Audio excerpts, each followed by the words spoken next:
नमस्कार दोस्तों, इस वीडियो में हम डिस्कशन करेंगे संत काव्य धारा, जिसको निर्गुण ज्ञानाश्रयी काव्य धारा भी कहा जाता है। निर्गुण ज्ञानाश्रयी काव्य धारा ये जो नाम दिया है वो आचार्य रामचंद्र शुक्ल जी ने दिया है। तो डिस्कशन करते हैं ये ज्ञानाश्रयी संत निर्गुण ज्ञानाश्रयी धारा या संत काव्य धारा ये क्या होता है, और इसके प्रमुख कवि जो हैं वो यहाँ पे उसके नाम हैं, जैसे संत कबीरदास हैं, रैदास, दादू दयाल, मलूकदास, रज्जब, सुंदरदास, गुरु नानक देव। तो ये प्रमुख संत हैं इस समय के, मीन्स की संत काव्य धारा के या निर्गुण ज्ञानाश्रयी काव्य धारा के प्रमुख संत हैं ये। तो निर्गुण ज्ञानाश्रयी काव्य धारा या संत काव्य धारा ये भक्ति काल की आरंभिक काव्य धारा है। जो भक्ति काल है उसकी जो सबसे आरंभिक काव्य धारा है वो है निर्गुण काव्य धारा, या इसी को नाम दिया गया है निर्गुण ज्ञानाश्रयी काव्य धारा। तो ये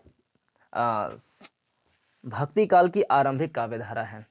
इस धारा के सर्व प्रमुख कवि कौन कौन हैं?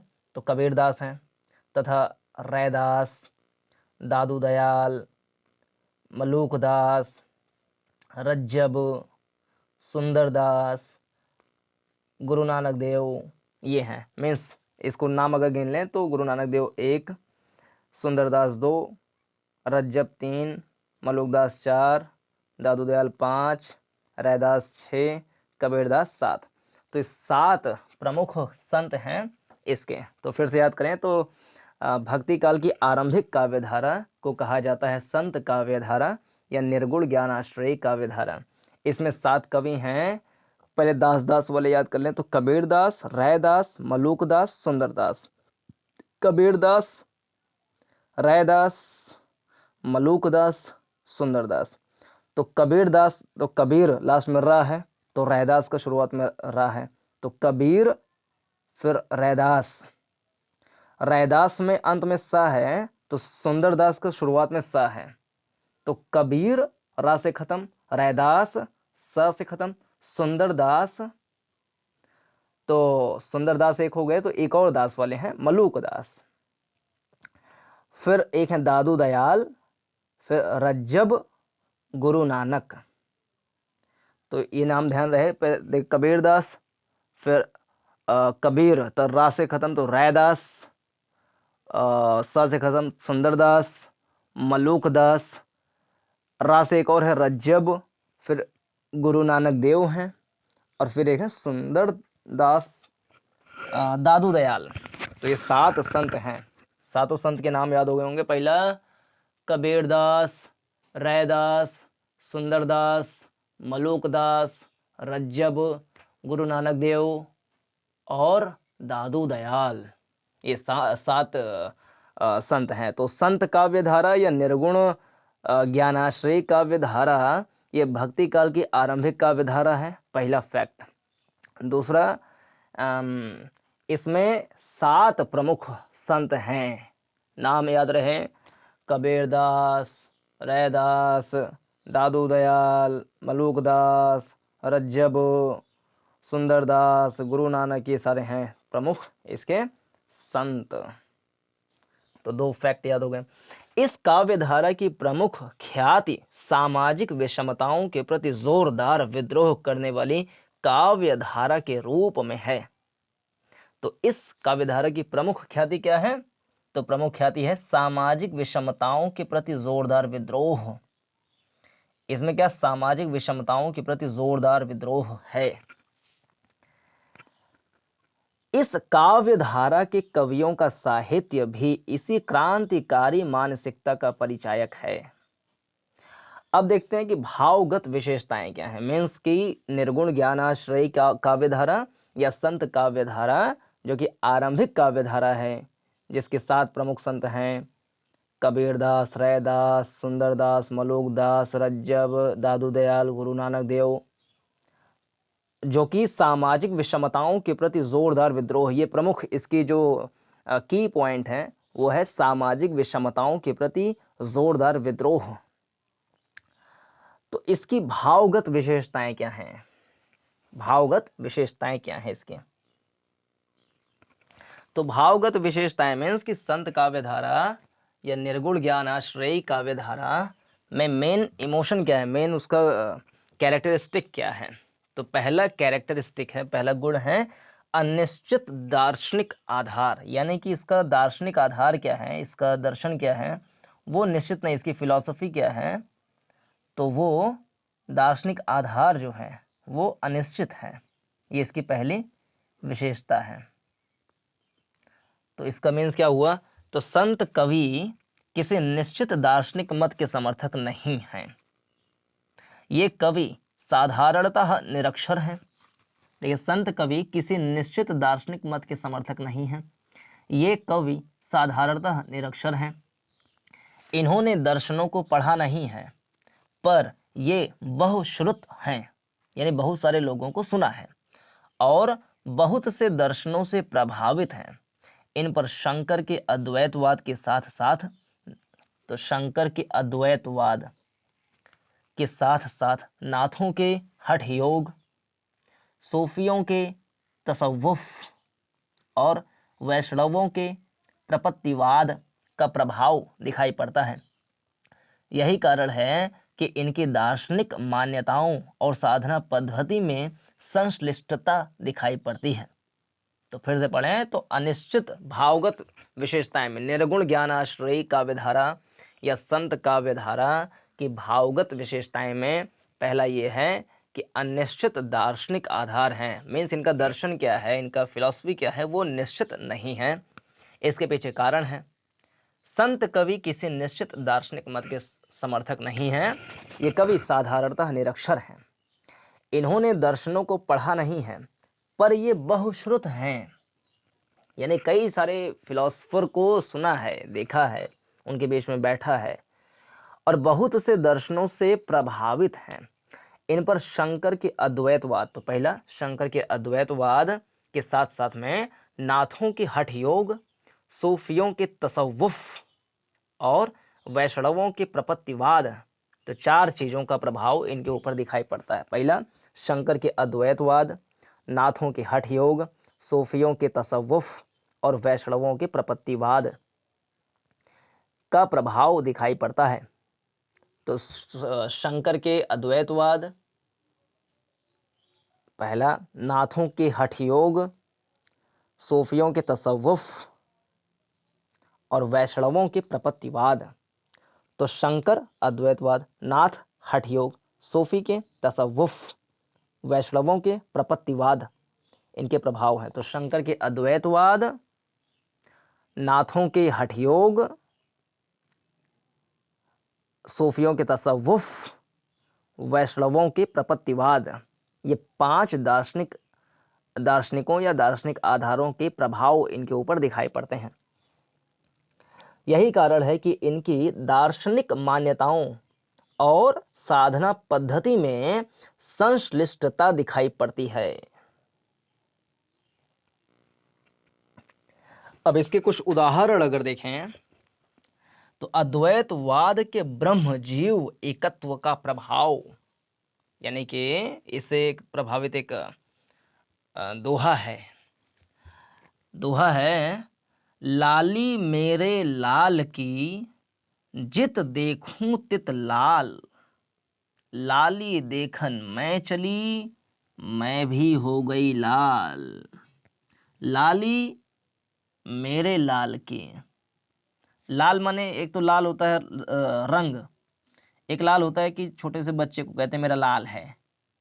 तो लाली मेरे लाल की, लाली माने जो लगाते हैं लाली, लिपस्टिक, यानी मेरे लाल की जो लाली है, होंठ एकदम पंखुड़ी गुलाबी जैसी, जित देखूं तित लाल, जितना जितना मैं देखती जाती हूं उतने उतने लाल होता जाता है। लाली देखन मैं चली, और जब मैं उस लालिमा को देखती हूं मैं भी हो गई लाल। देखते देखते मैं भी एकदम लाल लाल हो जाती हूं। मीन्स अच्छा लगता है। ये व्याख्या शायद गलत हो, कुल मिला के ये जो लाइन है वो अद्वैतवाद के ब्रह्म जीव एकत्व का प्रभाव दिखाता है। एक है वैष्णव दर्शन के प्रपत्तिवाद का प्रभाव से प्रेरित एक दोहा,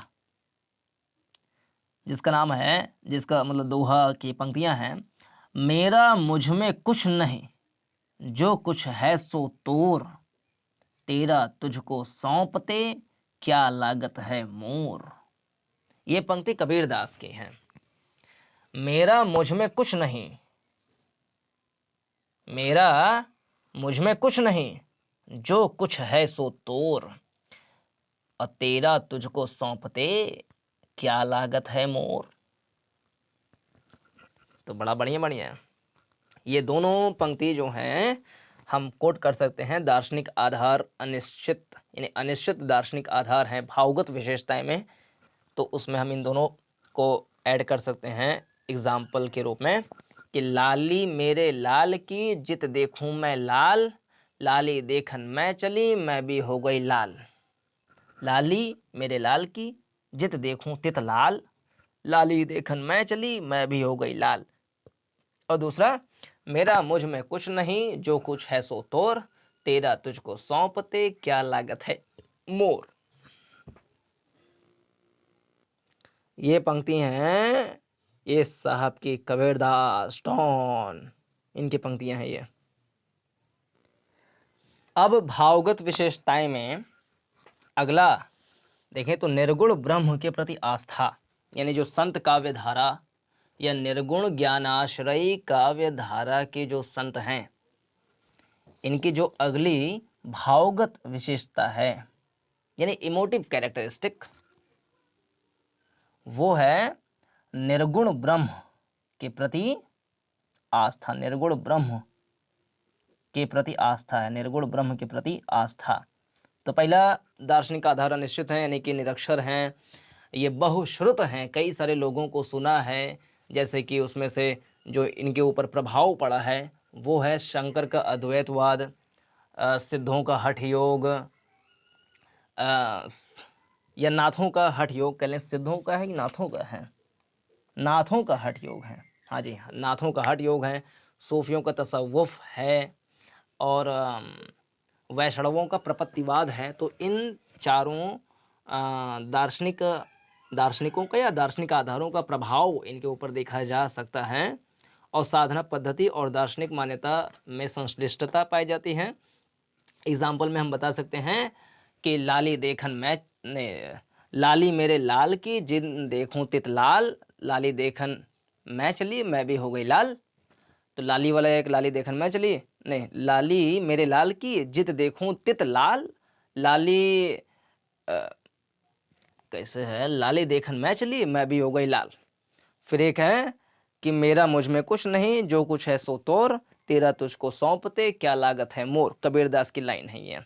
मेरा मुझ में कुछ नहीं, जो कुछ है सो तोर, तेरा तुझको सौंपते क्या लागत है मोर। मेरा मुझ में कुछ नहीं, जो कुछ है सो तोर, तेरा तुझको सौंपते क्या लागत है मोर। तो ये हो गई भावगत विशेषता में पहली विशेषता कि दार्शनिक आधार अनिश्चित है। और दूसरा भावगत विशेषता में क्या है, निर्गुण ब्रह्म के प्रति आस्था। जैसे एक तो निर्गुण ब्रह्म है और एक सगुण ब्रह्म है। मोटी मोटा निर्गुण ब्रह्म उसे कहते हैं जो ईश्वर दिखाई नहीं पड़ते हैं। जैसे जो सामी धर्म है, इस्लाम, ईसाई, यहूदी, इसमें जो ईश्वर हैं वो दिखाई नहीं पड़ते हैं। मोटी मोटा कई सारी विशेषताएं होती हैं, एक हम मोटा मोटा जो डिफ्रेंसिएशन है उसको हम कर रहे हैं, वो ये है। और सगुण में है जिसमें दिखाई पड़ते हैं, जैसे कि राम भगवान हैं वो दिखाई पड़ते हैं, कृष्ण भगवान हैं वो दिखाई पड़ते हैं। निर्गुण में है मूर्ति पूजा नहीं होती है, सगुण में मूर्ति पूजा होती है, क्योंकि भगवान राम की, भगवान कृष्ण की वो फोटो या मूर्ति प्रतिमा बनाई जा सकती हैं। तो ये है निर्गुण काव्य या निर्गुण जो भक्ति होता है उसमें ईश्वर के प्रति अनुशासन का भाव होता है। यानी निर्गुण भक्ति में ईश्वर जो है वो स्वामी है, भक्त उसके जो है नौकर हैं, ऐसा टाइप का स्वामी नौकर ऐसे हैं। जो ईश्वर है वो सर्वोच्च सत्ता है, बाकी सारे लोग कीड़े मकोड़े हैं, बेकार सी चीज़ हैं जो उनके लिए भक्ति करते हैं। सगुण भक्ति में ईश्वर और भक्त के बीच में प्रेम, आस्था का संबंध होता है और अनुशासन का भी संबंध होता है, लेकिन प्रेम का भी संबंध बनाया जा सकता है। जैसे कृष्ण भगवान है तो उनको कभी अपना मित्र, तो कभी अपना सखा, तो कभी अपना स्वामी बनाया जा सकता है। तो सगुण में ये है कि ईश्वर के प्रति प्रेम, करुणा, वात्सल्य, ये सारी भावनाएं भी जागृत की जा सकती हैं। लेकिन निर्गुण में खाली एकदम सशक्त होकर के साधना पद्धति करना है, एकदम नियम से, टाइम से, नियम से हटे तो तुरंत मतलब वो गलत माना जाएगा उसमें, क्योंकि अनुशासन, डिसिप्लिन इज इम्पोर्टेंट इन निर्गुण, but in saguna we can have love, affection, these qualities also। तो जो संत काव्य धारा की भावगत विशेषता है उसमें से एक है निर्गुण ब्रह्म के प्रति आस्था। निर्गुण ब्रह्म के प्रति आस्था। तो संत कवियों का ब्रह्म निर्गुण, निरंकार व अमूर्त है। तो संत कवियों का जो ब्रह्म है वो निर्गुण है, निराकार है और अमूर्त है। इनका लक्ष्य निर्गुण ब्रह्म की प्राप्ति है। यहाँ निर्गुण का अर्थ गुणहीन नहीं, गुणातीत है। यानी निर्गुण में ऐसा नहीं गुणहीन, उसमें कोई कैरेक्टरिस्टिक्स नहीं है, कोई खास बातें नहीं है, बल्कि गुणातीत यानी गुण से भिन्न, यानी ना गुण ना अवगुण। जैसे हम कहें कि कृष्ण भगवान सांवले हैं, तो गुण हमने बता दिया सांवले हैं। निर्गुण में ये नहीं कि वो सांवले नहीं हैं, गोरे हैं, या वो गोरे नहीं सांवले हैं। वो ना गोरे हैं ना सांवले हैं, लेकिन दोनों हैं, लेकिन दोनों नहीं हैं। क्या है पता नहीं क्या है, यही है निर्गुण। यानी कोई भी गुण है ही नहीं। तो कोई गुण नहीं है का ये मतलब नहीं है कि कोई गुण नहीं है, बल्कि इसका मतलब ये है कि उनमें सभी गुण हैं लेकिन कोई गुण नहीं है। यानी उनके गुण को देखा नहीं जा सकता, उनसे ही सभी गुण आते हैं लेकिन उनके गुण को देखा नहीं जा सकता। ईश्वर से सभी प्रकार के स्वाद आते हैं लेकिन ईश्वर अस्वाद्य है।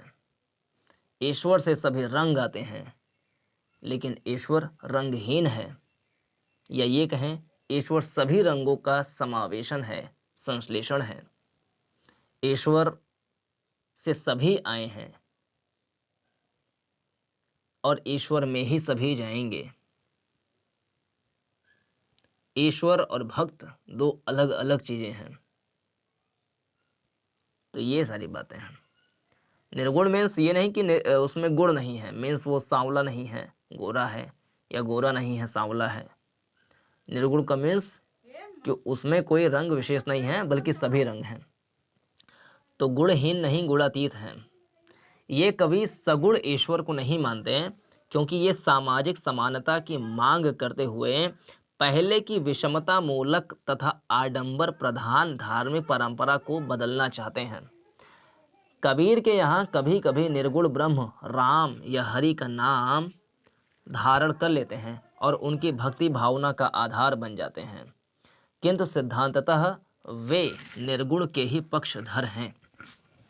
एग्जाम्पल हैं, दशरथ सुत तिहु लोक बखाना, राम नाम का मरम है आना।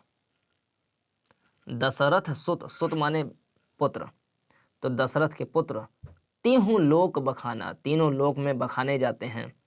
यानी राम का जो गुण है तीनों लोक में प्रशंसनीय है। राम नाम का मरम है आना। निर्गुण राम जपहु रे भाई, अविगत की गति लख न जाई। सात समंद की मसी करऊं, लेखन सब वन राय। धरती सब कागद करऊं, हरि गुण लिखा न जाई। ये कबीरदास के हैं। मलुकदास की एक पंक्ति है, कहत मलुका निर्गुण के गुण, कोई बड़ भागी गावे। कहत मलुका निर्गुण के गुण, कोई बड़ भागी गावे। तो निर्गुण ब्रह्म के प्रति आस्था है, ये हमने देख लिया। फिर से पढ़ें तो संत कवियों का ब्रह्म निर्गुण है, निराकार है, वह अमूर्त है। इनका लक्ष्य निर्गुण ब्रह्म की प्राप्ति है। यहाँ निर्गुण का अर्थ गुणहीन नहीं, गुणातीत है। ये कवि सगुण ईश्वर को नहीं मानते, क्योंकि ये सामाजिक समानता की मांग करते हुए पहले की विषमता मूलक तथा आडंबर प्रधान धार्मिक परंपरा को बदलना चाहते हैं। कबीर के यहाँ कभी कभी निर्गुण ब्रह्म राम या हरि का नाम धारण कर लेते हैं और उनकी भक्ति भावना का आधार बन जाते हैं, किंतु सिद्धांततः वे निर्गुण के ही पक्षधर हैं। अगला जो भावगत विशेषता है वो है सतगुरु का महत्व। मीन्स सतगुरु को महत्व देते हैं, सतगुरु को महत्व देते हैं। ये तीसरा है सतगुरु। सत माने सत्य, सतगुरु को महत्व। संत काव्य में ब्रह्म निर्गुण है, जिसे जानने के लिए गुरु का महत्व प्रतिपादित किया गया है। उसे ईश्वर से ऊंचा स्थान दिया गया है, क्योंकि ईश्वर को प्राप्त करने का मार्ग दिखाने वाला गुरु ही है। यूं तो गुरु का महत्व सगुण भक्ति धारा में भी स्वीकार किया गया है, किंतु संतों ने उसे जितना महत्व दिया वह पूरी साहित्य परंपरा में दुर्लभ है। कबीर कहते हैं, गुरु गोविंद दो खड़े, काके लागू पाए, बलिहारी गुरु आपने, जिन गोविंद दियो मिलाए। अगला, सतगुरु हमसू रीझ कर, कहया एक प्रसंग, बरसिया बादर प्रेम का, भेज गया सब अंग। अगला, पीछे लागा जाई था, लोक वेद के साथ ही, आ गए ते सतगुरु मिल्या, दीपक दिया हाथी। तो तीन है गुरु से संबंधित, सतगुरु का महत्व है। तो तीन गुरु से संबंधित। गुरु का महत्व इसलिए है क्योंकि उस पार ब्रह्म ईश्वर, उस निर्गुण परमेश्वर से मिलाने का जो रास्ता दिखलाएगा वो है गुरु। और गुरु की जो महत्व है वो सगुण काव्य धारा में भी देखा जाता है। तो तीन है, गुरु गोविंद दो खड़े, काके लागू पाए, बलिहारी गुरु आपने, गोविंद दियो बताए। दूसरा, सतगुरु हमसू रीझ कर, कहया एक प्रसंग, बरसिया बादर प्रेम का, भीज गया सब अंग। तीसरा, पीछे लागा जाई था, पीछे लागा जाई था, लोक वेद के साथ ही, आगे तय सतगुरु मिल्या, दीपक दिया हाथी। चौथा जो भावगत विशेषताएं हैं वो है शास्त्रों का विरोध। शास्त्रों का विरोध। तो पहला था अनिश्चित दार्शनिक आधार, दूसरा निर्गुण ब्रह्म के प्रति आस्था, तीसरा सतगुरु को महत्व या सतगुरु का महत्व, चौथा है शास्त्रों का विरोध करते हैं। शास्त्रों का विरोध करते हैं क्योंकि शास्त्र में कुछ ऐसी बातें हैं जो विषमता मूलक हैं, इस कारण से उसका विरोध करते हैं। संत कवि प्रायः निरक्षर थे, कागद और मसी को उन्होंने नहीं छुआ था। ना, कागद और मसी को उन्होंने नहीं छुआ था, यानी लिखा पढ़ा नहीं था। निम्न वर्ण व निम्न वर्ग से होने के कारण उन्हें शास्त्रों से परहेज है, क्योंकि शास्त्र ही उनके शोषण व वंचन को वैध बनाते हैं। वे शास्त्रों पर करारी चोट करते हैं, क्योंकि शास्त्र लकीर का फकीर बनाते हैं, जीवन को तार्किकता से समझने की ताकत नहीं देते। कबीर जी कहते हैं, पोथी पढ़ी पढ़ी जगमुआ, पंडित भया न कोय। पोथी पढ़ी पढ़ी जगमुआ, पंडित भया न कोय। ढाई आखर प्रेम का, पढ़ाई सो पंडित होए। अगला उन्होंने ही कहा है, मेरा तेरा मनुआ कैसे एक होई रे, मैं कहता आँखिन की देखी, तू कहता कागद की लेखी। मैं कहता सुरझावन हारी, तू राख्यो उर्झाई रे। वाह वाह। तो शास्त्रों का विरोध। पांचवा जो है वो है माया का विरोध। माया का विरोध, माया का विरोध करते हैं। तो अनिश्चित दार्शनिक आधार, निर्गुण ब्रह्म के प्रति आस्था, सतगुरु को महत्व, शास्त्रों का विरोध, माया का विरोध। अनिश्चित दार्शनिक आधार है, निर्गुण ब्रह्म के प्रति आस्था रखते हैं, सतगुरु को महत्व देते हैं, क्योंकि निर्गुण ब्रह्म को पाने का रास्ता कौन दिखलाएगा? गुरु। तो गुरु को महत्व देते हैं, शास्त्रों का विरोध करते हैं और माया का भी विरोध करते हैं। नाथ परंपरा तथा शंकर के अद्वैतवाद से प्रभावित होने के कारण इनका मानना है कि माया मनुष्य में इच्छाएं पैदा करके उसे दिग्भ्रमित कर देती हैं। वह मानव को मोक्ष प्राप्ति की ओर अग्रसर नहीं होने देती। नारी को भी इन्होंने प्रायः माया के रूप में ही देखा है। माया का विरोध करते हुए ये कहते हैं, माया महाठगनी हम जानी, माया महाठगनी हम जानी, तिरगुन फांस लिए कर डोले, बोले मधुरी बानी। अगला है, माया मोई न मन मुआ, मरी मरी गया शरीर, आशा तृष्णा ना मोई, यों कही गया कबीर। वाह वाह। तो माया का विरोध करते हैं। ये कबीरदास की पंक्ति है, माया मोई न मन मुआ, मरी मरी गया शरीर, आशा तृष्णा ना मोई, यों कही गया कबीर। अगला भावगत विशेषता है आत्मविश्वास की प्रबलता। आत्मविश्वास की प्रबलता। संत कवि प्रायः निरक्षर थे। शास्त्रों ने उन पर जो प्रहार किए थे वे उन्हें ना पढ़ सकने के कारण उनसे प्रभावित नहीं हुए। उन्होंने शंकराचार्य के अद्वैतवाद, वैष्णवों के प्रपत्तिवाद, सूफी भक्तों के तसव्वुफ और नाथ योगियों के हठ योग की परंपरा से अच्छे लगने वाले विचारों को ग्रहण किया। इससे उनमें अथाह आत्मविश्वास की भावना आई और निडर होकर वे स्वानुभूतियों को अभिव्यक्त कर सकें। इस समय की संक्रमणकालीन सामाजिक स्थितियों ने भी इनके आत्मविश्वास में वृद्धि की, क्योंकि इस्लाम के आने के कारण जाति व्यवस्था की मजबूती में दरार आने लगी थी। फिर नाथ परंपरा से संबद्ध होने के कारण भी इनमें लापरवाही भरा आत्मविश्वास विद्यमान था। इसी आत्मविश्वास से भरकर कबीर कहते हैं, हम घर जारा आपना लिया मुराड़ा हाथ, अब घर जा रहा हूं तासु का जो चले हमारे साथ। अगला है आडंबरों का विरोध करते हैं। ये आडंबरों का विरोध, आडंबरों का विरोध करते हैं। तो पहला क्या है?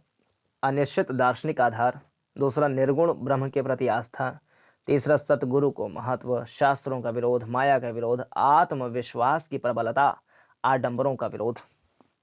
तो आडंबरों के विरोध में कबीर व अन्य संत कवि में कौन? कबीर, रैदास, सुंदरदास, मलूकदास, दादू दयाल, गुरु नानक, रज्जब। तो कबीर व अन्य संत कवियों ने अपने व्यंग्य प्रहारों से आडंबर फैलाने वाले मौलवियों और पंडितों दोनों पर जमकर चोटें की। इनके व्यंग्य में जो पैनापन व तार्किकता है वह अन्यत दुर्लभ है। कबीर की व्यंग्य क्षमता की प्रशंसा आचार्य हजारे प्रसाद द्विवेदी ने भी की है। उदाहरण के लिए कबीर मुल्ले को इस तरह फटकारते हैं, कांकर पाथर जोड़ के मस्जिद लई बनाए, ता चढ़े मुल्ला बांग दे क्या बहरा हुआ खुदाए।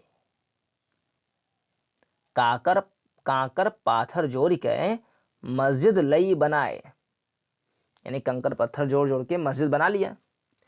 ता चढ़े मुल्ला बांग दे क्या बहरा हुआ खुदाए, तो उसके ऊपर, मस्जिद के ऊपर चढ़ के मुल्ला अपना अजान पढ़ता है, क्या बहरा हुआ खुदाए, क्या खुदा बहरा है। तो ये फटकार रहे हैं कबीरदास जी, मूल्य को फटकार रहे हैं इस प्रकार से। संतों ने हिंदू संप्रदाय में आई रूढ़िगत विकृतियों का भी जमकर विरोध किया। इन्होंने मूर्ति पूजा, धार्मिक हिंसा, व्रत, तीर्थ आदि आडंबरों की आलोचना की और उन्होंने लिखा है, पाहन पूजे हरि मिले तो मैं पूजू पहाड़, ताते तो चाकी भली पिस खाए संसार। यानी पाहन पूजे हरि मिले, अगर पत्थर को पूजने से ईश्वर मिल जाते हैं तो मैं पूजू पहाड़, तो पत्थर क्यों पूजे, सीधा पहाड़े जाके पूजते हैं तो अच्छे से ईश्वर मिल जाएगा आराम से।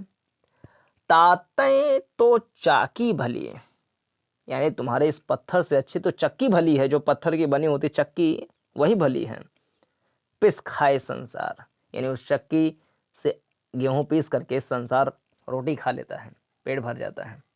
तो ऐसे पत्थर को पूजने से क्या भला, इससे अच्छा तो वो पत्थर की बनी हुई चाकी है उसको पूजो, जिससे पिसी हुई आटे को लोग खा के जीवित रह सकते हैं। तो ये अगला, सामाजिक असमानताओं का विरोध करते हैं। सामाजिक असमानताओं का विरोध।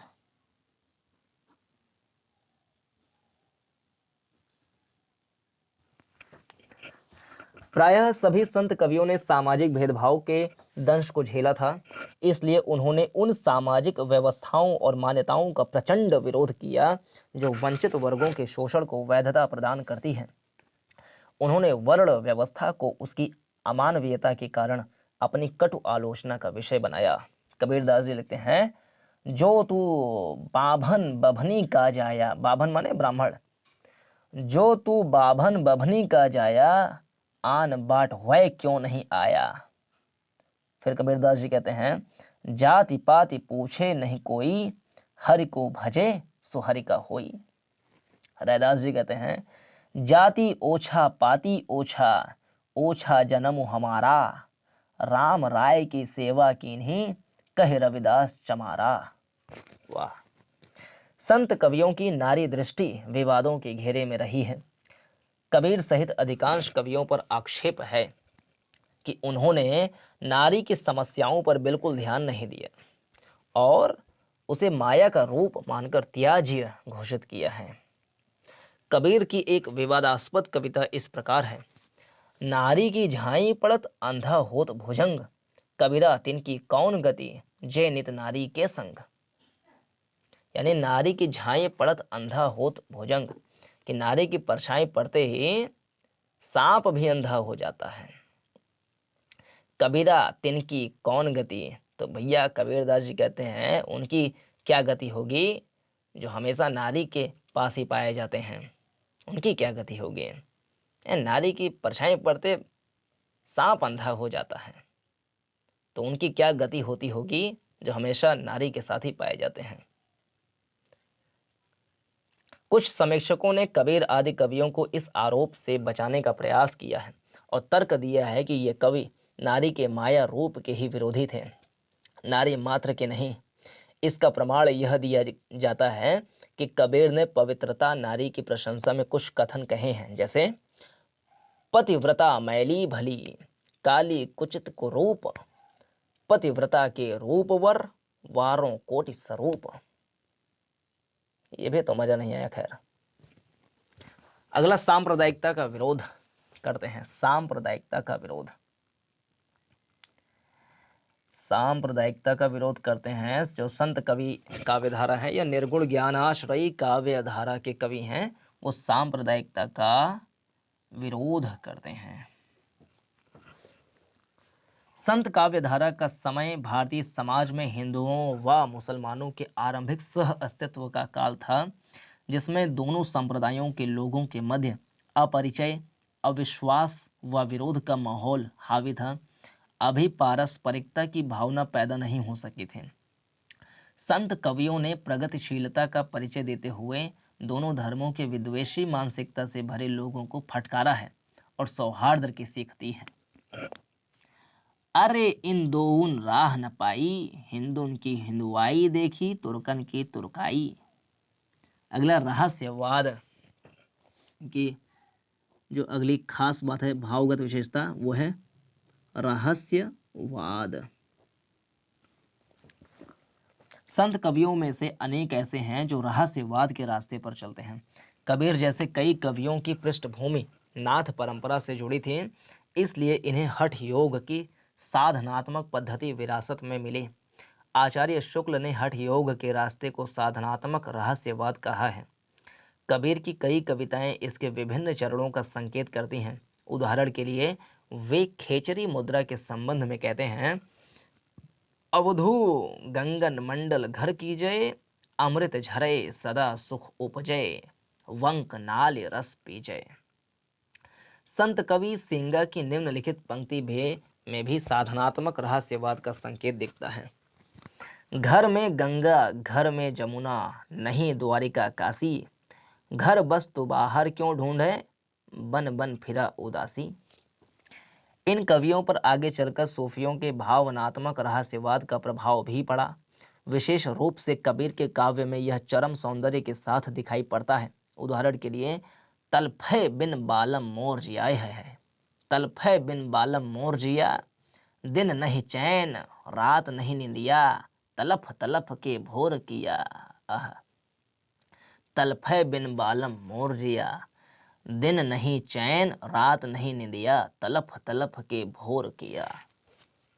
वाह कबीरदास जी। तो ये है संत काव्यधारा या निर्गुण ज्ञानाश्रय काव्यधारा की भावगत विशेषताएं। तो इसमें इतना ही। पूरा देखने के लिए धन्यवाद। नमस्कार, जय हिंद।